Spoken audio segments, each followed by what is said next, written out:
Professor John Keane of Sydney University is a man of high integrity, high intelligence, and intellectual courage.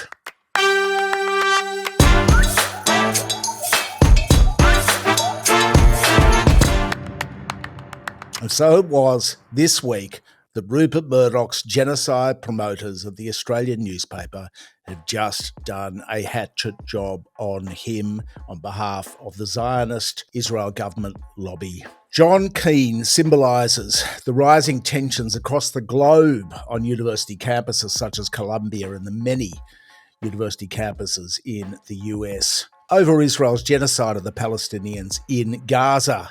And even this week, one of the crackpot ministers in Benjamin Netanyahu's government, our friends, as Penny Wong and Anthony Albanese call these people, literally, this guy, Bezalel Smotrich, was calling for the genocide to proceed or to ramp up in Rafah, south of Gaza. Amalek, he said, Amalek in Rafah, which is an Old Testament reference to genocide. This is where 1.5 million people at least are huddled, terrified, in camps, in refugee camps, starved by our friends in the government of Israel. The IDF is literally murdering people in tents now, killing more children, having been exposed for mass graves where their victims were hog-tied. It's very redolent of another Holocaust, isn't it? Yet the mainstream media in Australia and in most of the world, many parts of the world, continues to ignore the war crimes of the Netanyahu regime, the genocide, preferring instead to kowtow to the Zionist fables that Jewish students are the ones being persecuted on university campuses.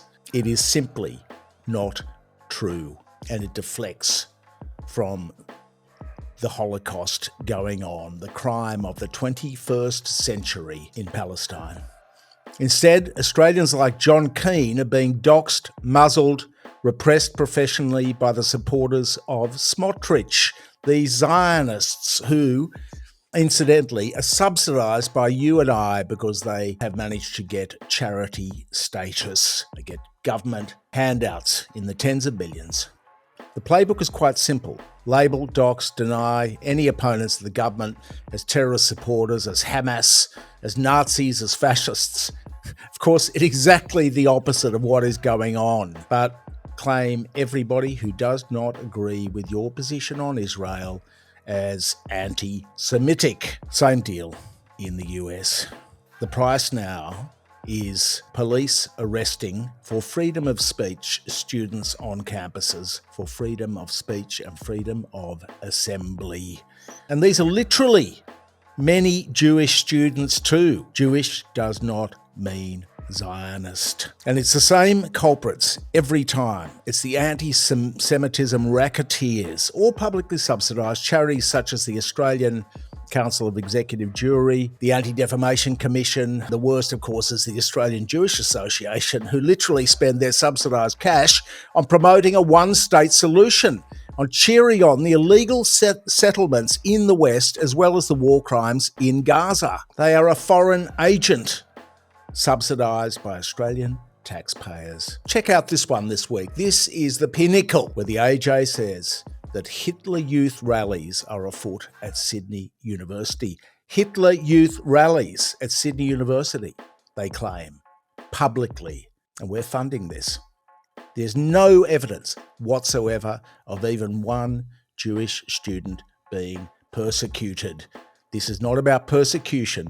It is about criticism of war crimes and of the government of Israel. And just as the Holocaust in Israel deepens, the rhetoric of Zionist brigades here becomes ever more hysterical. Hitler Youth at Sydney University. Anyone who disagrees with them is anti-Semitic. They're a Hamas supporter, a terrorist supporter, and this is daily repeated, this ridiculous claim in the mainstream media, who've literally, completely, abjectly dropped the bundle on the crime of the 21st century. They couldn't have done worse, the press, in late 1930s Germany. They could not have done any worse. And so it is that people like Atrinat Lattouf at the ABC or Farah Abdurrahman in the New South Wales government have been doxed, slandered, persecuted for telling the truth because nobody has been willing to stand up to the bullies. Nobody in politics or media, mainstream politics and mainstream media, that is. The Muslim leaders we spoke to, they have trouble getting their stories in the mainstream media. In fact, no dice at all, despite the facts that they've got friends and relatives being persecuted, being killed, being murdered, children murdered in Gaza. Yet the media runs daily propaganda for the Israel lobby. Preposterous propaganda that would have done Goebbels himself proud.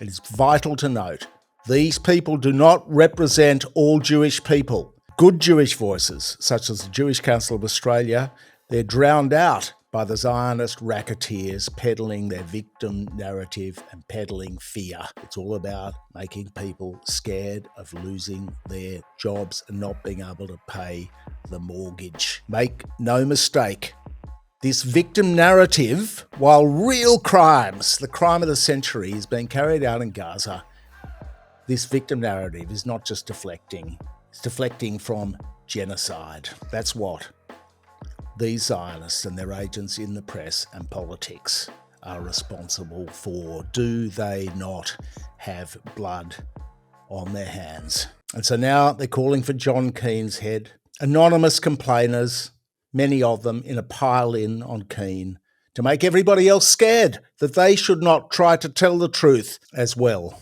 Others such as Dr. Randa Abdel-Fattah for speaking the truth, for having the courage to speak out against this crime of the century. Thank you for your support. Please like, share and comment in the section below.